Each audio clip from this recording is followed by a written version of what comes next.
What's on, where, and when. It's the Talk of Nelson. Talk Nelson Radio.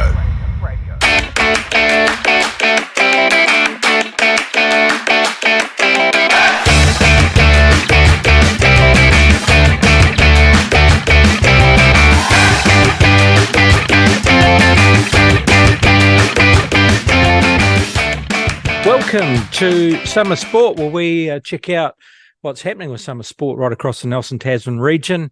A bit of a reflection this week, though. Les, the last show for 2023, and we're going to talk about some of the highlights throughout the year. So not all summer sport, some of it's going to be winter highlights as well. Absolutely. Yeah. As you may notice again, PB's not with us, but it just goes mad at this time of the year with couriers. So presents going left, right, and centre. He's a busy man, but he sends everyone a Merry Christmas wish. Yes, that's right. Yeah.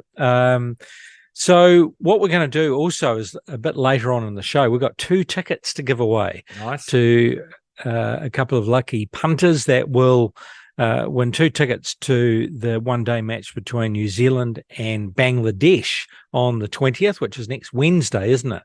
11 a.m. What do you call it? A bowl off? Tee off? A bat off? Yes, opening bowl. Opening bowl. Yeah, so, and you have to listen to the show because we've got a question, and then we want your answer in the comment section of Talk Nelson Facebook page. So, so stay tuned to the show. It just means you have to listen to us right up until then. I'm sure they can cope. I'm sure they can. So first of all, we're going to do on what's coming up in the show. For this weekend around summer sport, and then we're going to be doing the year in review, including that ticket giveaway. So Nelson softball on this weekend. It looks like it's finals time, Les. For the ladies, yes. It is 12 o'clock Diamond 1. Your Marist Wairua taking on United Softball Club R&B. It's the senior women B division final. Yeah, nice. Well done. Great to get in there, Wairua, and good luck to both clubs. Mariston United. Did they happen to make it to your Christmas function? A couple did. So that's good. That's very nice. So the rest of them must have been in training for the final. Absolutely. Mums and dads having to get home to their kids and whatnot. Well, that's true. That's true. Good luck to the girls there. 12 o'clock Diamond 1. On Diamond 1, 2 o'clock, the Purple Eagles take on United Softball Club Black Hawk. So that is the senior women final, which is the Narelle Tapuri Memorial final. So so how's that? An important piece of silverware to win. It definitely looks that's the case.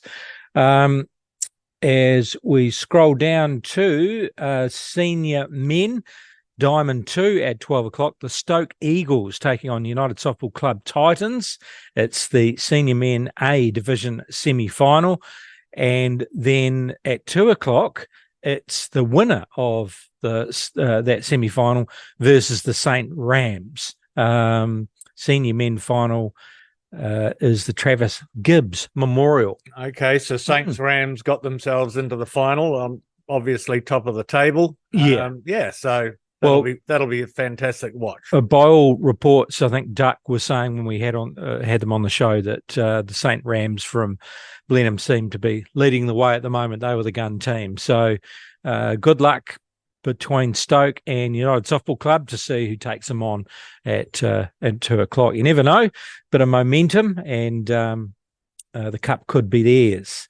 Senior men's cricket, and there's a lot of cricket happening at the moment. Man, if you look at the draw around not only locally but on the New Zealand national front with not only senior cricket or underage cricket, I just didn't know how busy it was. There's a lot of games going on, so it's still a very popular sport in this country. If we look at last Wednesday, there was a T20 and or T20 games, and MBS Athletic College Old Boys were 6 for 151 after 16 overs, and they defeated Wakatu New World, Nelson City. Looks like they got 145 for 5. So Athletic College Old Boys finding some form in the T20 game. That was at Botanic Sports Field, so that would have been nice. Yeah, that's a good win for ACOB. Yeah.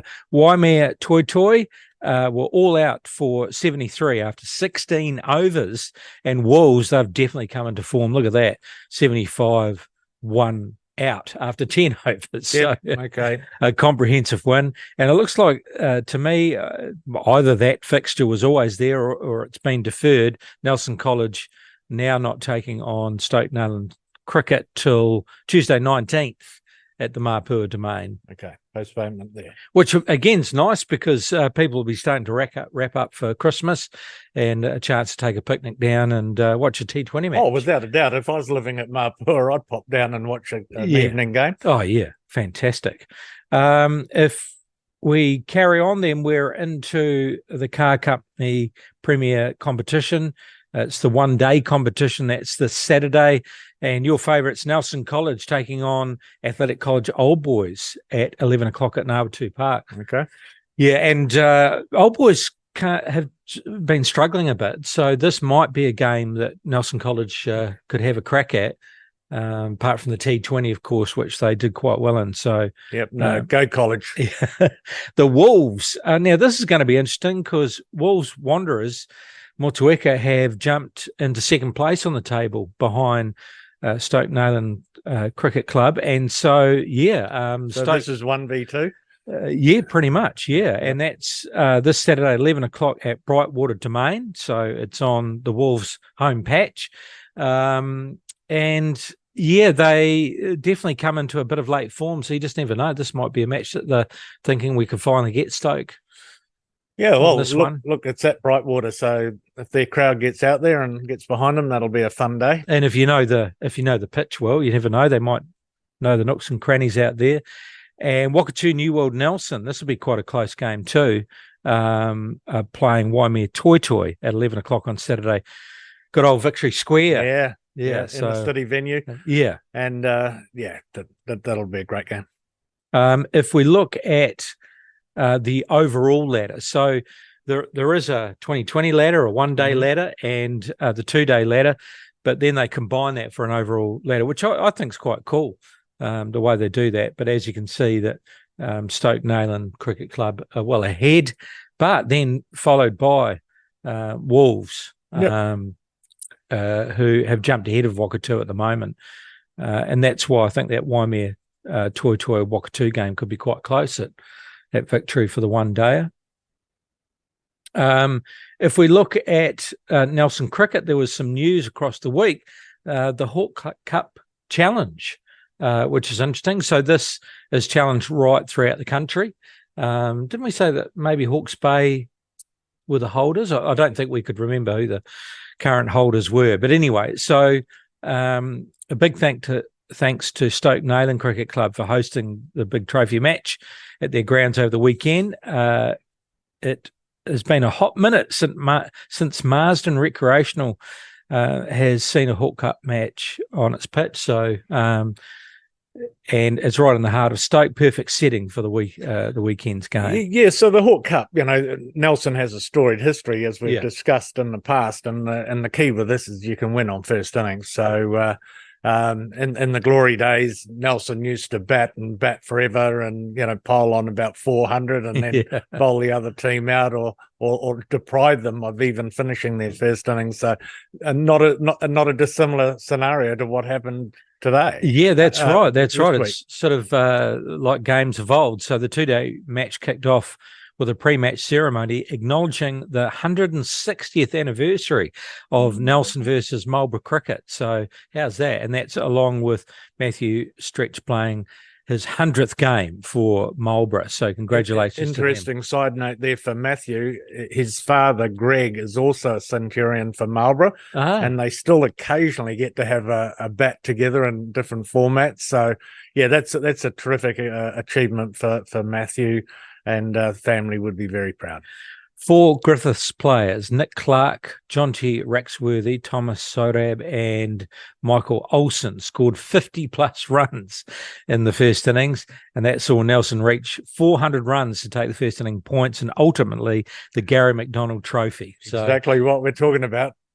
win the toss, bat first, and bat forever. Yeah, and 400, there you go, 400 for 7 declared, and then Marlborough all out for 147, and the second innings follow on 53 all out. So really not Marlborough's for none, to be fair to you, Chris. 53 for none. Yeah, Yes, but sorry. The result on that first innings, so 250 run margin.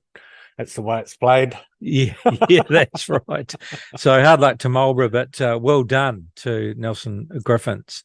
And as we talked, I mean, there's just so much cricket coming up, especially over the summer period. It looks as though it's going to be a long, hot summer, so everyone will be looking forward to that. So coming up that's today, the Bert Sutcliffe Oval, New Zealand first 11 are taking on Bangladesh. It's a one-day match. So it'd be interesting. That's a bit of a warm-up for Bangladesh. I don't want to give them too many advantages. They've been playing quite well recently. Might be different on a slightly greener turf. And then tomorrow at Hagley Oval, the White Ferns, a redemption taking on the Pakistan women at Hagley Oval. That's the second in the one-dayers. Yes. A good win in the first game. Yeah. For the Kiwis, for the White Ferns. So, great to have them back in form. But Pakistan, not a bad side, especially their top order. Yeah, that's right. Then on Saturday, it's a continuation for the Nelson Griffins, because now they get to travel to Main Power Oval. Presumably that's in Canterbury. Not too sure where that is. Canterbury Country. They're taking them on at 10:30 on Saturday for the next round of the Hawke Cup. So, so this is an elimination game. Yeah. Again, you've got to win the toss. Yeah. And not get out. And not get out. Yeah, bat long. Yeah. Okay. Home ground advantage to Canterbury Country, though. Yeah. So Main Power Oval, I wonder if that's in Christchurch or whether it'll actually be, whether it's a Timaru ground or North Canterbury. So be interesting to see where that is. Now, the University of Otago Oval is the home for the first match. Black Caps taking on Bangladesh in the one-day international. So that's on Saturday. So it'll be interesting. Television coverage is a bit confusing. For example, I tried to find the first one day out for the women. Couldn't find it. Might have been on the 3 Now app. But is this on Sky or?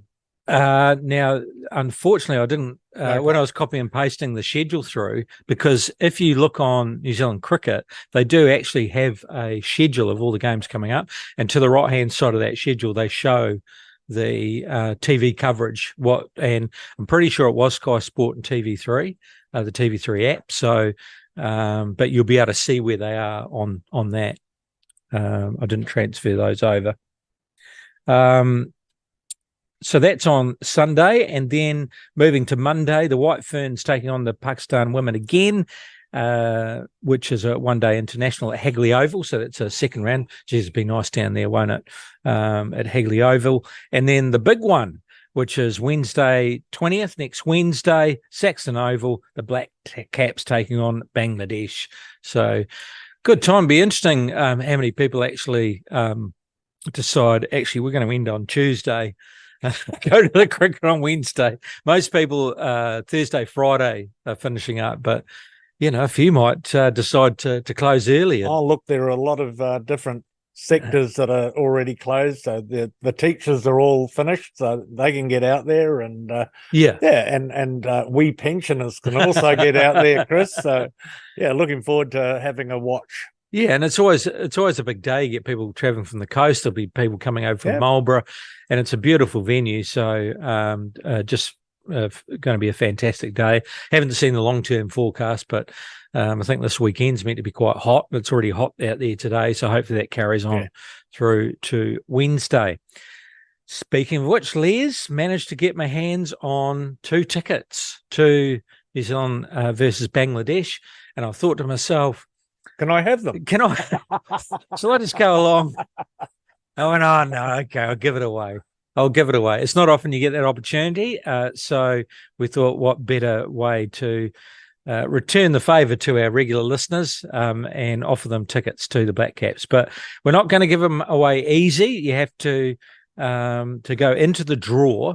Now, in the head-to-head one-day matches, Les, and you can take a guess of this, in the head-to-head one-day matches between New Zealand and Bangladesh, how many have Bangladesh won in one-day matches? So I'll repeat that. In head-to-head one-day matches between New Zealand and Bangladesh, how many have Bangladesh won? So write your answer in the comment section on the Talk Nelson Facebook page underneath this post, and the correct answers will go into a draw, and we'll draw that by midday on Monday, and then we'll notify the winner, and that will give them enough time to get their chili bin together and their jandals, and off they go down to the cricket. Awesome. Yep. So there you go. Okay, on to football, and Auckland City are away at the World Club Champs at the moment. Al Ittihad they played from Saudi Arabia, but Saudi Arabia football has got plenty of money over there, so they're attracting a whole heap of players and playing against a very strong side. So unfortunately going down 3-0, but just to be there would be fantastic to play against the world's best players. And so second round will be in Auckland? Is that how it works? No. I think they play over there. I don't think they come here. They play over there, and I'm pretty sure when I looked at the draw, it's a straight knockout. So I think that's it for them. Okay. I couldn't see on the draw Auckland playing again. I thought they had a bit of a round robin, but I think they challenge, and then Al Ittihad will go on to the next match. Cool. Because some of the bigger clubs haven't got opponents yet, so they'll be waiting for results, the presumption would be. A-League men, yes, and not the form that we're used to. We did say that Newcastle Jets, they're always a tough side, and unfortunately Wellington Phoenix going down 3-0 to the Jets. I didn't actually happen to see the game, but looks as though this wasn't their day. And it doesn't get any easier because they take on MacArthur, who actually is a new entrant into the league. They did play last year, but they're now sitting at the top of the table. So They've come in with a hiss and a roar. That is on Monday, 9:00. Interesting time. But Wellington Phoenix are going to have to really pull the cat out of the hat to try and get a result there. That must be over in Aussie. 7 o'clock start there. So 9:00. Yeah, that's true. Yes. The Phoenix women, though, they carry on in good form. A 2-2 draw with Melbourne Victory. Another great result for them. So they're sitting third on the table. It's amazing they've done so well, but they're still only sitting third on the table. But they'll be very pleased with that result. The form continues. Yeah, so on the back of the drama that they had last week, to come away with a draw, a 2-2 draw, is a good result for them, and now they can knuckle down and get ready to play Adelaide United on Saturday. That's right, and good TV viewing time too. That's 7:30 on Saturday night, away to Adelaide. None of the games are going to be easy, that's for sure. There's a lot of travel. That's a long haul to Adelaide, but the girls are in good form, so we wish them all the best of luck for that. What else we got coming up? So we've got mountain biking, and we talked about this last week. Actually, it's on Saturday, Gorge Club Kohar Day, so a bit of a blowout before the Christmas break, and then they have a break up until the new year. Okay. So yeah. Merry Christmas to all the mountain bikers. Yeah, absolutely. All right, Les. Well, look, it's Athletics Nelson. Sorry, I should mention before we go on, the pub run is Styx. So you meet at Styx, Haven Road, Nelson. Just an undulating course, 6.5, and not a bad place to end back at Styx. Couldn't agree more. Perhaps have a platter and a refresher right by the water there. Race starts at 3:45 for walkers and early runners, and 4 p.m. athleticsnelson.co.nz is where you'll find the information. All right, so year in review, Les. It's been a big year. We've done 3 types of podcasts. We've done the rugby, we've done the football, we've done a summer sports show. We've produced quite a few this year, been on a roll. And as usual, there's been a lot happening. So let's look at rugby in review. And the first round of rugby was really the club rugby, wasn't it? Yeah, it was. And, I won't go through the season in its totality. That's the way. Thank you very much. But, obviously in Division 1, congratulations went to Central, who picked my club, Marist, in the final for back-to-back premiers, as you alluded to. In Division 2, Rewalker in an upset over Stoke. So a great result for them and for country rugby. And in the women, Marist prevailing over Kahurangi in the final. So, the spoils were shared amongst different clubs, which is always good. But I thought overall a pretty good and enjoyable season of rugby for everyone. It's going to be interesting next year, isn't it? Because Kahurangi came into some form. They started getting some results on the board. Central continue their form, but Marist and Stoke actually were certainly close, and you get the feeling that it's going to be a very tight competition next year, that's for sure. Looking forward to Division 1 next year. Nelson will be back and they continue to improve under Gary Stevens. Yes. And then we've got Wanderers coming back, we hope. So that's yet to be confirmed, but if they come back, that's good for Nelson Bay's club rugby, 6 clubs being in the mix. So and then, what will Marlborough be fielding in terms of senior clubs to make up the Tasman Trophy? So all of that gets sorted out in the next couple of months. And, draws will be announced. And then next minute, we'll be back talking rugby on a weekly basis. I know. It will come around pretty quick, especially Super Rugby, kicking off in February. Yes, so that's and the women's women's Super Rugby as well, which we're going to give quite a bit of attention to next year. The Mako, just, not their year, really, was it? It wasn't through lack of effort. They tried hard, but didn't. It wasn't so much injury this year. It was really that I felt that the other provinces, had been like provinces like Taranaki and Hawke's Bay had been through some tough times that come back into form and had the player base, and we just didn't quite have the cattle.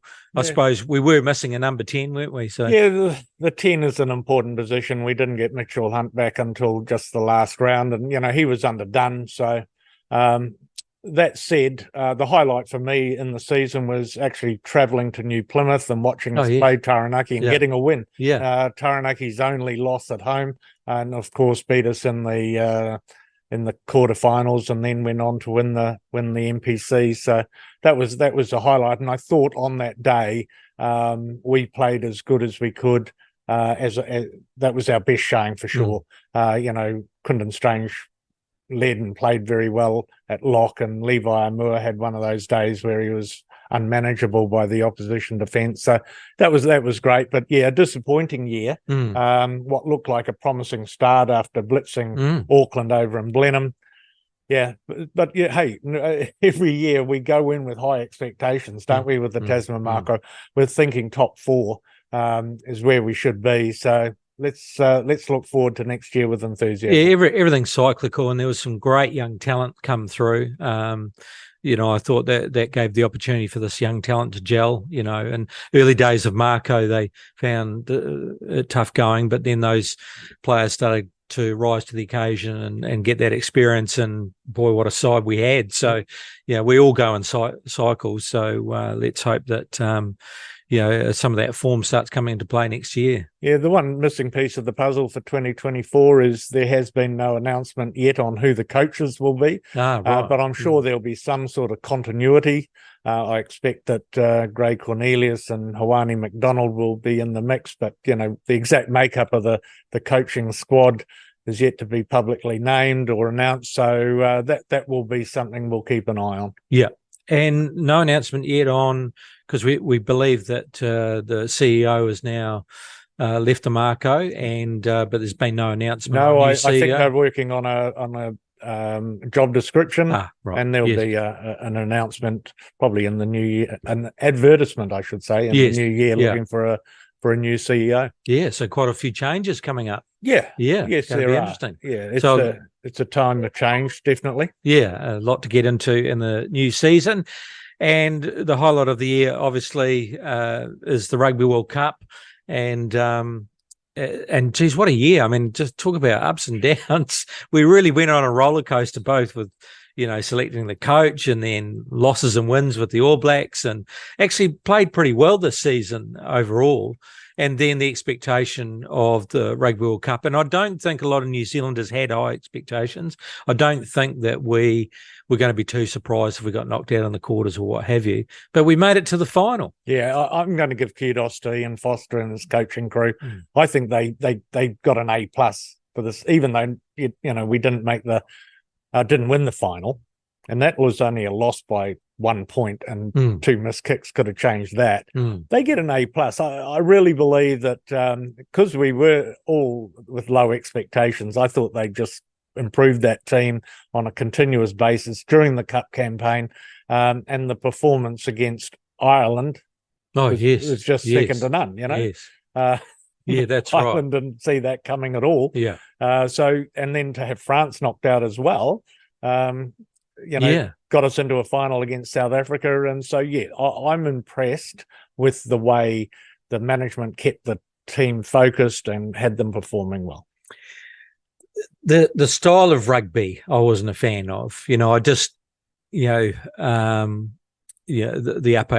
up and under type football, and I guess defences are really tough. So it's not quite the free-flowing rugby that we all love to see. Occasionally it would be, but we didn't quite see that from the All Blacks. But, opposition's defences are just so strong these days, big forward packs and those kind of things. So I guess what's going to be interesting to me is how Razor is going to be, forming the team going forward, and whether, he'll have to play to what the opposition presents, or whether or not, there will be free flow rugby. Yeah, well, don't be fooled by how Scott Robertson coaches teams. The Crusaders don't play free flowing rugby unless it's the opposition allows them to.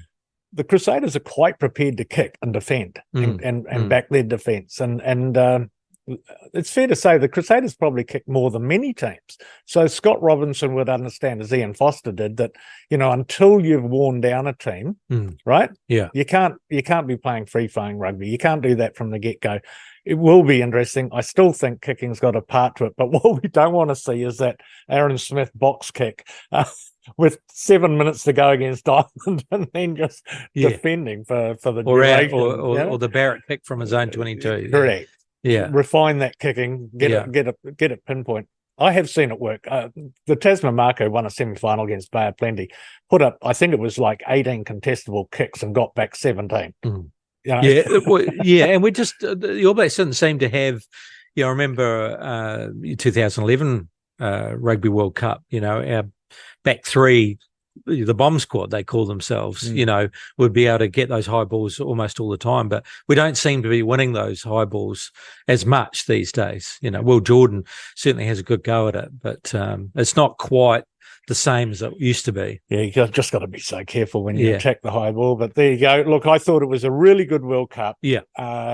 And Ian Foster, I know he's probably a little bit bitter and twisted. Yeah, he should be proud of the way they went. Yeah, he'd be happy he got them there. But it's going to be very interesting to see how Razor, who he picks, who he selects. It's not just him, of course. He'll have a bunch of selectors, but also the way they play. So going to be interesting. Football, and Brodie's not here to defend himself, so I guess it's up to me to talk about the season.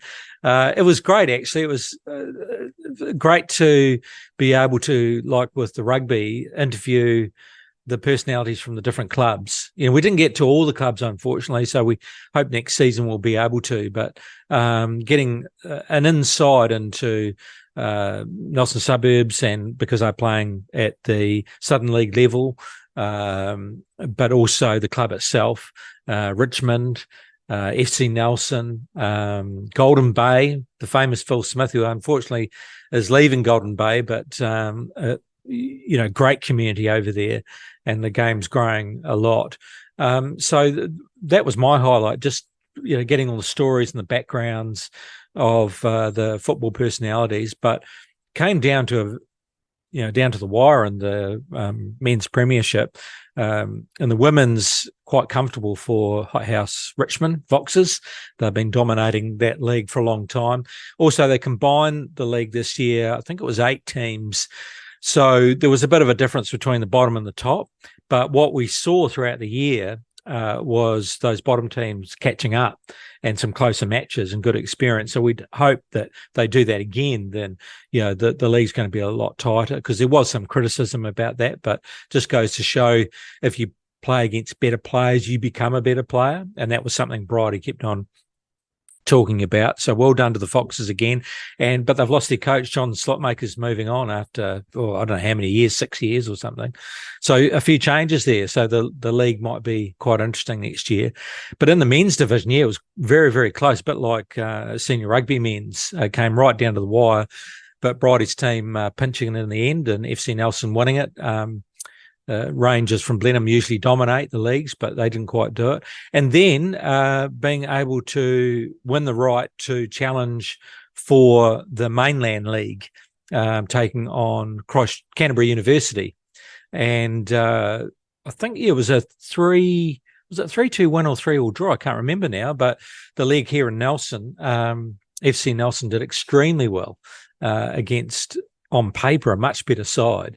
But then, unfortunately, not being able to do the job. I think it was 3-1 back down in Christchurch to be able to go on to that next leg. But the fact that they actually put up a pretty good fight against much tougher competition just means that the men's first division outside of suburbs, don't forget, we've already got a team in that league. But if we're going to have 2 teams in there, we're not far off. So we've just got to keep plugging away and growing the game. But congratulations to FC Nelson. They took it out.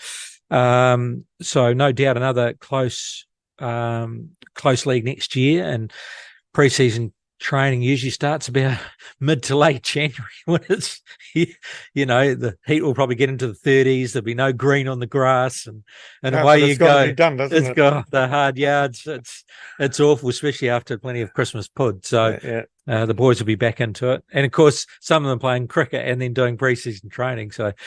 And then the other big highlight for me was the Women's World Cup. I mean, wasn't that amazing? The fact that A, we got to host it with Australia, but B, once we got going, because it's almost like Bridie and I were saying, should we jump on the marketing bandwagon? We need to give it a rev up. The tickets weren't exactly flying out the door.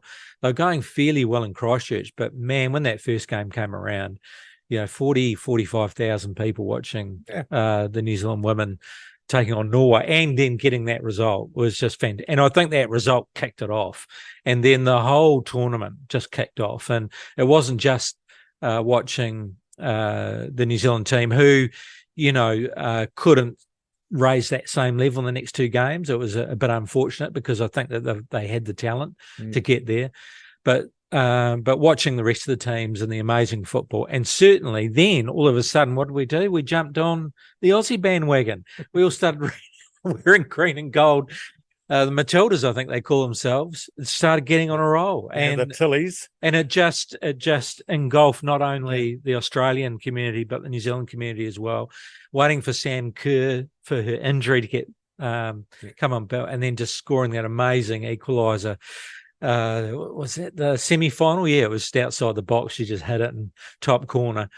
Just amazing. There was a picture of the guy, one of the AFL teams, who had just finished training, and they were watching the match.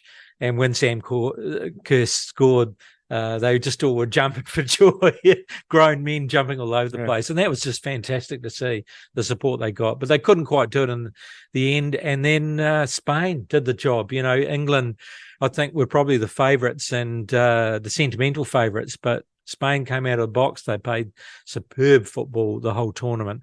And after all that controversy with their and the woman that got the winning goal, I found out after the game her father passed away, and she knew he was sick. But just what was some stories that came out of there were just absolutely amazing. Yeah, great spectacle. Yeah, as a not a football fanatic, I watched a lot of that World Cup and loved it. Yeah, loved the emotion on the park. I agree with you. When New Zealand, when the striker got us a win against Norway, that really did just get the vibe up to a next level. Watching that crowd down at Forsyth Bar, full house, just going off. It was fabulous. And then that final was full of drama in itself. The best English player getting red carded for a stomp. I mean, what goes through the player's head to do that in such an important Well, it was game? exactly what Beckham did as well. So it was like a repeat version. Yeah. It's just a frustration. It must be crazy. Yeah. But then all of the drama afterwards with the Spanish president. I know. Having a smooch with one of the lady players, and all of the drama that fell out of that took a bit away from the World Cup. But well done, Aussie and New Zealand, hosting that tournament and hosting it so well. Oh, they did. They did a fantastic job. And who knows, one day we may be able to do a men's tournament. I mean, that's big money, but Australia certainly has the infrastructure, and we might be able to get 1 or 2 games over that's here. That's the way to do it. They are talking about actually hosting in different leagues in different countries now. So that's one idea. So that would be interesting. Yep. But anyway, and then cricket, we had the ODI World Cup as well. A lot of World Cups this year, and we started off with a hiss and a roar, didn't we? We were just trucking along nicely. 4 wins in a row and then 5 losses in a row. Yeah, I know. And the Aussies were opposite. The Aussies were doing it really tough. India was just cleaning up left, right and centre. And then, of course, it came to the semi. And we have been, by tradition, a bit of a bogey team for the Indian side, but not on this day. We weren't even on the same level. Yeah. And then, of course, the Aussies just started getting on a roll. And to do it in the final against a huge home crowd, against such a powerful team such as India, the Aussies would have been over the moon. 2 things that came out of that tournament for me was the emergence of Rachin Ravindra. Yes. I see he was named this week as one of Google's 10 global emerging athletes. So, he's got a bright star hovering over him. Marvelous future. I do hope that he gets to start starting all 3 formats at some point in the near future. And then the other thing was the emergence of Pat Cummins as a real gutsy captain. Yeah. His decision to bowl in that final against India, against any prediction of any punter watching, and including the Indian crowd who just applauded when he decided to bowl, thinking, right, this is going to work in our favour. Amazing decision. And then to get Virat Kohli out. Yeah. Right? Wow. He is a captain of extraordinary talent. Yeah. No, and also I think has brought the Aussie team their reputation back from a low part, and I think is leading. They say cricket is a gentleman's game, leading as a gentleman, basically doing it on the park and not so much with this. Although you can't stop the Aussies doing a bit of this, but that's gamemanship. But I think I think he's pulled it back a notch. He has. That sledging can go over over a mark on the sand, line in the sand sometimes, and the Aussies are the first to do that. Yeah. He's got him back. I don't ever want to see any cricket team totally lose their aggression. It would be crazy. But so those are my 2 stars from cricket this year. I thought, it was fun. I enjoy my cricket. I'll enjoy it next Wednesday. Yes, that's right. At Sexton Oval. Yeah, it's a great sport that has so much going for it. Yeah, they take a little bit of a break. The local cricket takes a little bit of a break over the Christmas period, but back into it early Jan. Yes. And then of course we've got the international Wednesday, so a lot of cricket coming up. Yep. Lots to enjoy, and we'll have the opportunity to get back into it when we come back in the early Jan to see the cricket season out. Yep. And that question again, so head to head in one days, New Zealand has played Bangladesh. Now, how many times have Bangladesh beaten New Zealand? Right. One days. So put your comments in the Talk Nelson Facebook page under this post, and all the correct answers will go into the draw, and then 2 adult tickets to the cricket on Wednesday. So not bad. Okay, well, look, my thanks to my co-host, Les Edwards. Thank you very much this year, mate. It's been a long year, a big year. We've covered a lot. And what have we done? Something like 30 plus shows? Yeah, it must be. It must be. I mean, altogether, I think halfway through the rugby season, we've done 52 podcasts. And so we'll surpass that. So we'll have to keep count. And when we reach 100, then we'll have to do a bit of celebration. I'll bring a cupcake with a candle. Yeah, that's right. And then also to Mr. Bryden, who's I like Bridie. With BB. He's just a world of knowledge, isn't he? He's played cricket and senior football at the highest level, and he just seems to know and knows everybody. He knows everybody, and he knows all this, especially when it comes to sport. And he must just go home and have channels of TV, because he knows all the results, who's played who, and what the scores are. So a great man to have on board, but he's busy delivering all your Christmas presents at the moment. So shout out to you, Bridie. Thanks very much, mate. Have a good break. Hope you get a break, and then we'll get into it next year. Yeah, thanks, Les. Merry Christmas to you and your family. Yeah, and you too, Chris. Well done. And thank you to our listeners, because without you, we wouldn't have the show. And when we bump into you in the street, it's great to get the comments that you're really enjoying the fact that we're giving local sport coverage, which is what we're trying to do, and an opportunity for those clubs that need some publicity to come in and have a chat about their sport. So we enjoy doing it, and it's a pleasure bringing it to you. So thank you very much. And of course, on behalf of Summer Sport and Talk Nelson, Merry Christmas and a Happy New Year. Yep.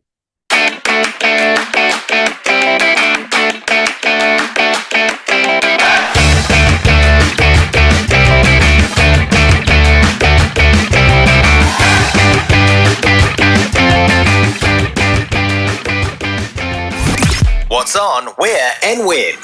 It's the Talk of Nelson. Talk Nelson Radio.